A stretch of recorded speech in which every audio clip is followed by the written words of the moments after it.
Hey everybody, my name is Marcel. I'm the co-founder and CEO of Tusk. We're an AI agent that takes your front-end tickets and turns them into pull requests.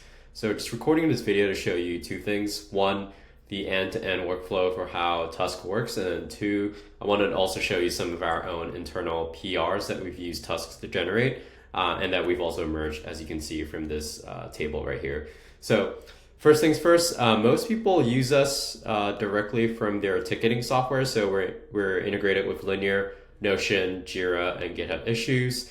We also have to off your GitHub repo and sync your GitHub repo so that we can essentially make changes to your repo that are contextually aware. So most people are using us directly from their ticketing software. We use Linear, for example, at Tusk. And so let's say we had a ticket for adding a new team tab to our settings page. So what happens when you create a ticket is that Tusk will actually auto scan through all your tickets, and we will triage them to find the ones that we are confident in completing end to end.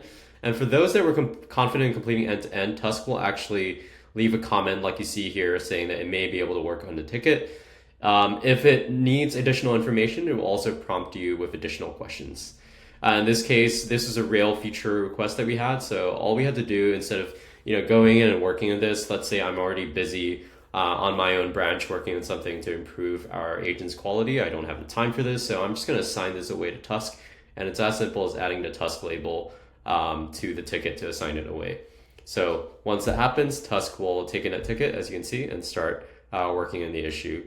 We also obviously work through Jira. I know a lot of people are using Jira at most of the more mature companies. So same thing where you have the Tusk label right here. You can just add it over to the ticket in order to get Tusk to work on it. So now that I've added that ticket, that label to Tusk, what's happening right here, if I refresh this, is that Tusk is now working on that issue. And so you can see it's actually taking the ticket title, description is context. We also ingest images, videos, Loom links, Figma links, a whole host of different sources of context. So just wanted to show you this full issue when it's actually completed. So we ran the exact same issue previously. So what happened here is that we were able to do a semantic search of the code base to find relevant files. And so we were able to find that the settings page.tsx was the file that contains the logic for the settings page. That's correct. We're also able to go on and actually read the issues table.tsx, and I'll tell you why this is relevant. So you can tell in this ticket description, we told Tusk to style this new table like the issues table, which is another component we have in our repo. And so Tusk was smart enough to be able to reference that, go in and look at the Tailwind CSS classes for layout, typography, and spacing, and then reuse that essentially when we generated the code. So we do all of this context searching before we even generate any code. We do also integrate your CI/CD on our paid plans to essentially run your build and lint step to make sure that we're passing your checks. So I'll show you this PR right here where if you take a look at the files changed, we are generating a whole new component for a whole new container for user settings. We reused a GraphQL query that we already had to get the user data that we needed. We reused the Tailwind CSS class names, classes that were relevant to this specific task, when we asked it for styling inspiration. It was smart enough to export it from the index file and then also created the route for us. So if I go back to our settings page right here, this team page that I'm showing you was actually entirely done by Tusk, and we were able to get this out within 15 minutes with very little human supervision. So if I go back and show you the commit history, again, it's all done by Tusk. Now, I wanted to show you a couple of other types of use cases that we've seen people use Tusk for that's been very successful. So for example, one, what we would call the intelligent search and replace type task. So, going in and changing a variable name across multiple files, for example. And one similar task we had was like changing all the links to our documentation website to start our new custom domain. So Tusk was able to go in, do an exploration of the code base, and we use a graph approach here, so it's a bit more programmatic. Find the relevant files where the changes have to be made. We also augment this with memory of past merged PRs, and so this allows us to be a bit more to index more on past existing code patterns.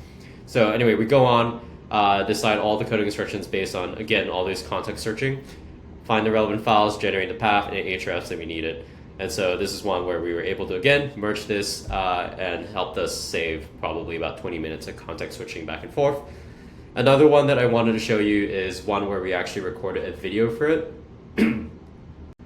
So we recorded a jam.dev video, basically how to replicate a bug that was showing up with our checkboxes. When you click on different checkboxes in a repository, unless you click exactly on the checkbox, it kind of selects randomly almost. So again, recorded this video really quickly in 20 seconds, created a linear ticket through Jam, and then fed this ticket to Tusk. Tusk went in, analyzed the Jam link, extracted context from the user session on the replication of the bug, then used that as context to search through the code base to determine what the root cause was before generating the fix. In this case, we realized the bug was stemming from a mismatch between the HTML4 attribute and label and the ID attribute and input elements. And so then Tusk was smart enough to go and update index to be repo ID, so that selecting the label for a checkbox would choose the specific repo and not a random repo based on the index. And so again, for this one, if I show you the PR, commit history entirely done by Tusk, we were able to solve this, saved us 30 minutes of time.